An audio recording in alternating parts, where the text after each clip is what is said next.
Mavs are making a Klay Thompson realization Warriors fans will blow out of proportion. The Dallas Mavericks weathered the storm on Thursday night as they battled back after being down by 10 points with 4.5 minutes remaining to defeat the Portland Trail Blazers by a score of 117-111. Dallas has now won 2 games in a row despite Luka Doncic and Kyrie Irving being sidelined with injuries, and they are starting to turn a corner in the department of finding ways to win without their superstars. Dallas role players came up big in this one, as Jaden Hardy, PJ Washington, and Derek Lively impacted this game in their own way.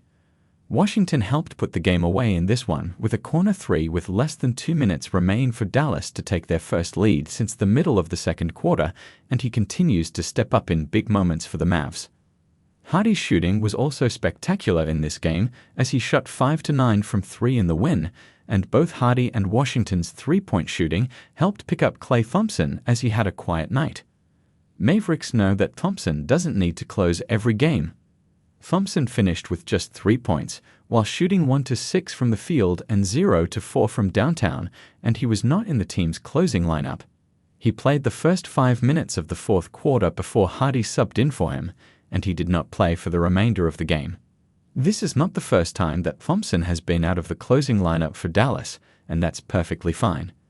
Dallas doesn't need Thompson to be included in every closing lineup, especially right now when considering the composition of the team. The injuries to Doncic and Irving are making things much harder on him, considering that they generate excellent catch-and-shoot looks for him, and Mavericks fans may just have to live with him having occasional quiet performances until at least one of the superstars returns. Since he wasn't having a great night, Jason Kidd decided to roll with Hardy, and that worked out beautifully for Dallas as they climbed the mountain and won the game. Even though Thompson is playing the least fourth-quarter minutes per game of his career this season, 7.3, he still rises to the occasion when Dallas needs him late in games.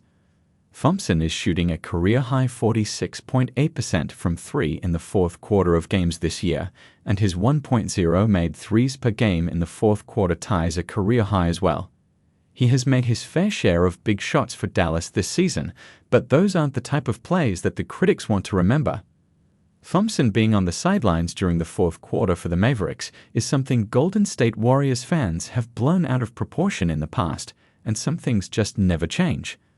These Warriors fans may still have a bad taste in their mouths from last season, considering Thompson shot a career-low 29.7% from 3 in the fourth quarter, which is fair, but this season has been a different story as he has had some powerful moments in the clutch, even if it's not every night. This same group of Warriors fans and general NBA fans have been extra critical of Thompson this season, specifically when he has a poor game or doesn't close the game, but they turn their heads the other way when he has a big performance. Criticism is normal for all-time great players, and there doesn't seem to be any worry on Dallas' end. Thompson feels right at home with the Mavericks, and him being on the bench sometimes in the fourth quarter won't change that.